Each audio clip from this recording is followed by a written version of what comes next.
নমস্কাৰ সকলোকে স্বাগতম জনাইছো এএইচ লাৰ্নিং ইউটিউব চেনেলৰ অন্য এটা ভিডিঅ'লৈ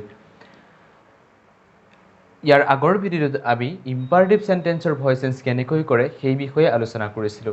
আজি আমি আলোচনা কৰিম কেইটামান বেলেগ ধৰণৰ ভয়েসেন্স যদি আগৰ ভিডিঅ'ছবোৰ চোৱা নাই ডেসক্ৰিপচনত লিংক দিয়া আছে চাই লবা বলা আজিৰ ভিডিঅ'টো আৰম্ভ কৰো ইয়াত কেইটামান শব্দ লিখা আছে চোৱা should, would, can, could, may, might, must, used to, ought to, going to, etc. in the passive voice. যদিহে বাক্যটোত তোমাক যেটো বাক্য ভয়েসেন্স কৰিবলৈ দিয়া হ'ব সেই বাক্যটোত যদি এইবোৰ শব্দ থাকে তেন্তে সেই বাক্যটো কেনেদৰে ভয়েসেন্স কৰিবা এনেটো কিছুমান বাক্য বাকি বাক্যবিলাক টেন্সত থাকিব কোনোবাটো প্ৰেজেন্ট ইনডিফিনিট কোনোবাটো ফিউচাৰ ইনডিফিনিট কোনোবাটো পাষ্ট ইনডিফিনিট কোনোবাটো প্ৰেজেন্ট কন্টিনিউয়াছ তেনেকে কোনোবাটো ইম্পাৰেটিভ সেন্টেন্সত তেনেকে থাকিব কিন্তু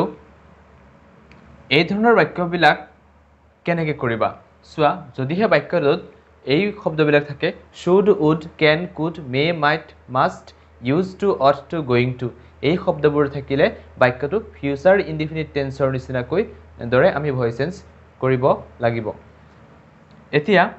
নিয়মটো আগৰ নিচিনাই ভয়েসেন্সৰ প্ৰথম নিয়মটো আছিল অবজেক্টটো সাবজেক্ট কৰিব লাগিব তাৰ পিছত সাবজেক্টৰ পিছত বিভাৰ্ব কিবা কিবি was were am is are তেনে কিবা এটা জি বহে সেইটো বহুৱাম তাৰ পিছত ভাৰ্বৰ পাষ্ট পাৰ্টিসিপল তাৰ পিছত বাই তাৰ পিছত আকৌ সাবজেক্টটো অবজেক্ট কৰি দিম নিয়ম একেটাই খালি অকমান বেলেগ চোৱা কি বেলেগ বাক্যটো হৈছে I can do the sum so এই বাক্যটোৰ অবজেক্ট হৈছে the sum I can do the sum মানে মই অংকটো কৰিব পাৰো এই বাক্যটোৰ অবজেক্ট হৈছে the sum অবজেক্টটো আমি প্ৰথম ভয়েসেন্সৰ প্ৰথমটো নিয়ম অনুসৰি অবজেক্টটো কি কৰিলো সাবজেক্ট কৰিলো the sum এতিয়া এনে আমি সাবজেক্টৰ পিছত কেতিয়াবা am is are দিও কেতিয়াবা am being is being are being দিও কেতিয়াবা was were কেতিয়াবা was being were being কেতিয়াবা had been কেতিয়াবা have been তেনেকুৱা কিন্তু এবাৰ কি দিম চোৱা ইয়াত থকা যেটো শব্দ ইয়াত আছে চোৱা ইয়াত থকা কোনটো শব্দ ইয়াত আছে চোৱা I can to চোৱা ইয়াত আছে হয় মানে এইটো এই নিয়মটোত পৰিছে যদি can আছে ন তেতিয়াহলে canৰ লগত এটা be বহুৱাই দিলে হল can be যদি should থাকিলে হয় should be যদি ইয়াত would থাকিলে হয় would be যদি could থাকিলে হয় could be যদি ইয়াত may থাকিলে হয় সো may আছে may be যদি ইয়াত যদি might থাকিলে হয় এটো might থাকিলে হয় তেতিয়াহলে might be ঠিক তেনেকৈ যদি এ must ইয়াত থাকিলে হয় must be যি শব্দই নাথাকক এই অক্সিলাৰি ভাৰ্বৰ এই গিটাৰ ভিতৰত যেটো শব্দ ইয়াত নাথাক কিয় সেই শব্দৰ পিছত বি এটা বহুৱাই তাৰ পিছত ভাৰ্বৰ পাষ্ট পাৰ্টিসিপল ভাৰ্ব হৈছে do doৰ পাষ্ট পাৰ্টিসিপল done তাৰ পিছত বাই প্ৰিপজিশন তাৰ পিছত অবজেক্ট সাবজেক্ট হৈছে I আইৰ অবজেক্ট কি আছিল মি আছিল so the sum can be done by me so এই বাক্যটো সেম ফিউচাৰ ইনডিফিনিট টেন্সৰ নিচিনা কৰা হৈছে ফিউচাৰ ইনডিফিনিট টেন্সৰ ভয়েসেন্সৰ ফৰ্মটো কি আছিল সো মই ইয়াত সৰুকৈ লিখি দিছো ফিউচাৰ ইনডিফিনিট টেন্সৰ ভয়েসেন্সৰ ফৰ্মটো লিখি আছো প্ৰথম আছিল সাবজেক্ট তাৰ পিছত shall be will be ভাৰ্বৰ past participle by object so ডিফাৰেন্সটো ক'ত জানানে সো প্ৰথম সাবজেক্টৰ জায়গাত সাবজেক্ট আছে তাৰ পিছত shall be will be আছে কিন্তু ইয়াত আছে can be মানে এই বাক্যটোত বুলি তোমাক যেটো বাক্য দিয়া হ'ব সেই বাক্যটোত এই শব্দকিটাৰ যেটো শব্দ থাকিব সেই শব্দৰ লগত be টো বহুৱাই দিলে হ'ল যেহেতু can আছিল can be তাৰ পিছত চোৱা ভাৰ্বৰ পাষ্ট পাৰ্টিসিপল মিলি আছে তাৰ পিছত বাই তাৰ পিছত অবজেক্ট এটো অবজেক্ট চোৱা ডিফাৰেন্স এইটোৱে can be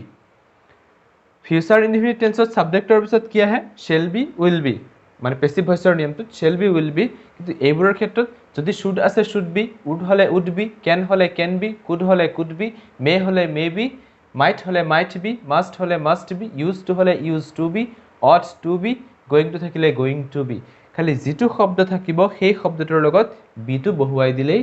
হল ইয়াৰ পিছৰ বাক্যটো কৰিম চাবা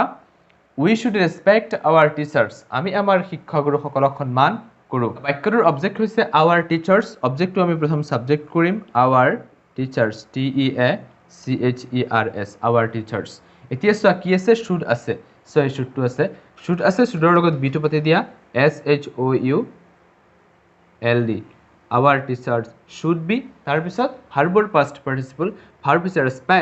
respector past participle respected respected তাৰ পিছত কি আহিব by preposition তাৰ পিছত object subject হৈছে we object কি আছিল us so our teachers should be respected by us next he may buy a car voice চেঞ্জৰ প্ৰথমটো নিয়ম অনুসৰি আমি কি কৰিম অবজেক্ট টু সাবজেক্ট কৰিম এ কাৰ তাৰপিছত কি আহিব যিটো শব্দ আছে মানে অবজেক্ট ভাৰ্ব যিটো আছে তাৰপিছত বি এটা বহুৱাই দিম মে আছে মে বি তাৰপিছত ভাৰ্বৰ পাষ্ট পাৰ্টিচিপল ভাৰ্ব হৈছে বাই বাইৰ পাষ্ট পাৰ্টিচিপল বট বি অ ইউ জি এইচ টি বট তাৰপিছত কি আহিব বাই প্ৰিপজিশ্যন তাৰপিছত অবজেক্ট সাবজেক্ট হৈছে হি হিৰ অবজেক্ট হিম চোৱা হি may buy a car may be bought by him Roman 4 number বাক্যটো কি আছে চোৱা ইউ মাষ্ট ৰাইট ইট তুমিতো লিখিবই লাগিব চোৱা ইয়াত কি শব্দ আছে মাষ্ট আছে চোৱা সাবজেক্টৰ পিছত কি আছে মাষ্ট আছে গতিকে ভইচ চেঞ্জৰ প্ৰথমটো নিয়ম অনুসৰি আমি কি কৰিম বাক্যটোৰ অবজেক্টটো সাবজেক্ট কৰিম অবজেক্ট হৈছে ইটটো সাবজেক্ট কৰিলে ইটেই হ'ব তে কি আছে মাষ্ট আছে এম ইউ এছ টি মাষ্টৰ লগত আমি কি পাতিম বি পাতিম মাষ্ট বি তাৰপিছত কি আহিব ভাৰ্বৰ পাষ্ট পাৰ্টিচিপল ভাৰ্ব হৈছে ৰাইটৰ past participle written WRITT in written তাৰপিছত কি আহিব বাই প্ৰিপজিশ্যন তাৰপিছত অবজেক্ট সাবজেক্ট হৈছে ইউৰ অবজেক্ট ইউএ হ'ব চোৱা it must be written by you next you ought to clean the room চোৱা এই বাক্যটোৰ অবজেক্ট কোনটো কি শব্দ আছে প্ৰথম চাই লোৱা অট টু আছে নে ইয়াত চোৱা এইটো অট টু আছে এইকেইটা শব্দৰ ভিতৰত যিকোনো এটা থাকিলেই হ'ল অবজেক্ট হৈছে দা ৰুম আমি কি কৰিম ভইচ চেঞ্জৰ প্ৰথমটো নিয়ম অনুসৰি আমি অবজেক্টটো সাবজেক্ট কৰিম দা ৰুম অট টু আছে গতিকে O U G H T ought to be তাৰপিছত ভাৰ্বৰ পাষ্ট পাৰ্টিচিপল ভাৰ্ব হৈছে ক্লিনৰ past participle clean CLEANED clean তাৰপিছত কি আহিব বাই প্ৰিপজিশ্যন তাৰপিছত অবজেক্ট সাবজেক্ট কি হ'ব কি আছিল ইউৰ অবজেক্ট ইউ চোৱা the room ought to be cleaned by you next the loan must be return by him এইটো চোৱা পেছিভ ভইচ কেনে গম পালো চোৱা সাবজেক্টৰ পিছত মাষ্টটো দিয়া আছে এইটো মাষ্ট আছে মাষ্টৰ লগত কি আছে বি আছে ইয়াততো নাছিল সো এক্টিভত চোৱা মাষ্টৰ পিছত বি নাই বা অট টুৰ পিছত বি এক্টিভত নাই বা আগৰ কিটাতো নাছিল সো বি আছে তাৰ পিছত মেইন কথাটো হ'ল ভাৰ্বৰ পাষ্ট পাৰ্টিচিপল আছে তাৰ পিছত বাই আছে গতিকে ইয়াৰ পৰা আমি গম পালো যে এইটো পেছিভ